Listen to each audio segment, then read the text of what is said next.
আপনার শরীরের ভেতর অঙ্গগুলো ঠিকঠাক কাজ করছে কিনা সেটা জানতে কি প্রতিবারই ডাক্তারের কাছে দৌড়াতে হয়?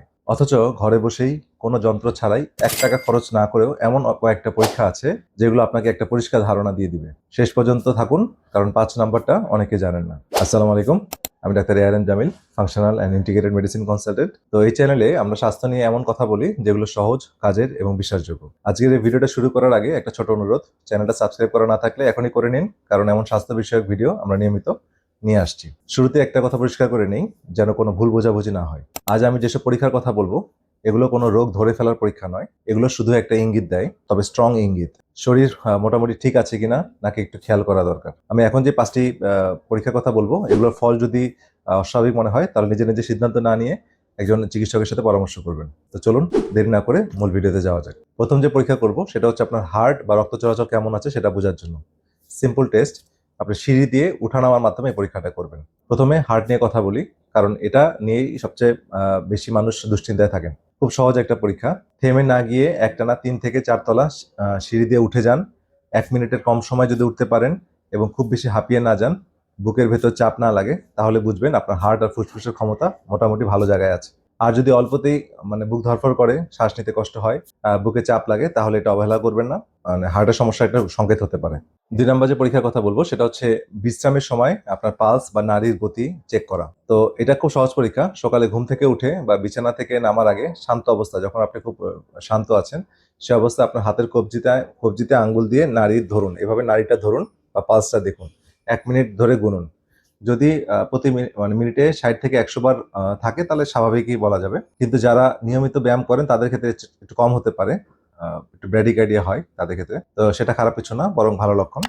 তবে বিশ্রামের সময় যদি এই সময় রেস্ট অবস্থায় যদি ১০০ এর বেশি হয় বা ১০০ এর কাছাকাছি হয় বা অনিয়মিত হার্ট রেট হয়, তাহলে অবশ্যই ডাক্তারের সাথে পরামর্শ করবেন, হ্যাঁ? আপনার হার্টের সিচুয়েশন কি অবস্থায় আছে এটা জানার জন্য। ৩ নাম্বার যে বিষয়টা বলব সেটা হচ্ছে শরীরের ভারসাম্য আর স্নায়ু, হ্যাঁ? নার্ভাস সিস্টেম ঠিকমতো কাজ করছে কিনা এটার জন্য একটা সিম্পল টেস্ট আছে, এটা বাসায় করবেন। সেটা হচ্ছে এই টেস্টটা একটু মজার, কিন্তু এটার পিছনে অবশ্যই শক্ত একটা বিজ্ঞান আছে।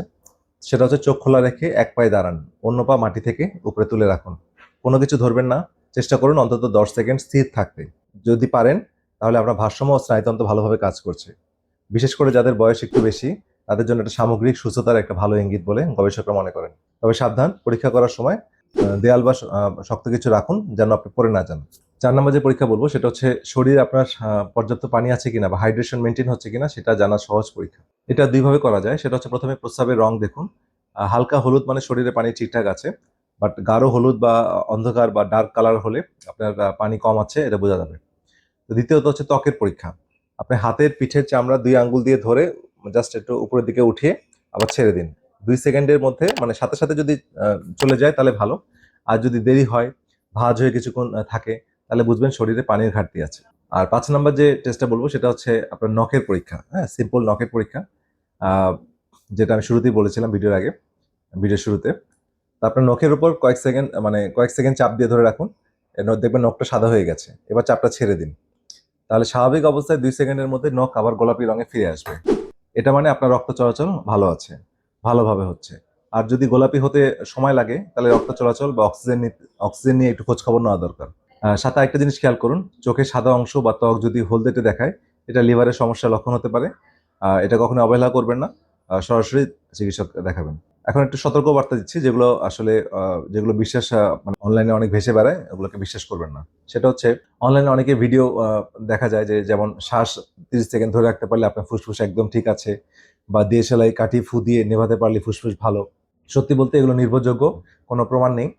ফুসফুসের আসল অবস্থা বুঝতে হলে স্পাইরোমেট্রি বা অক্সিজেন পালস অক্সিমিটার, এই মেশিনটার মাধ্যমে আপনার অক্সিজেন স্যাচুরেশন কেমন আছে এটা বোঝা যায়। ঠিক আছে? আর এছাড়া লাংস এক্স-রে বা লাংসের অন্যান্য যে টেস্টগুলো আছে সেগুলোর মাধ্যমে এটাকে বুঝতে হবে। আর কিডনি, থাইরয়েড, ব্লাড সুগার বা কোলেস্টেরল এগুলো ঘরে বসে চোখ দেখে বোঝার কোনো উপায় নেই। এগুলোর জন্য রক্ত পরীক্ষা একমাত্র ভরসা। তাই বছরে অন্তত একবার বেসিক চেকআপ করিয়ে নেওয়া সবচেয়ে বুদ্ধিমানের কাজ।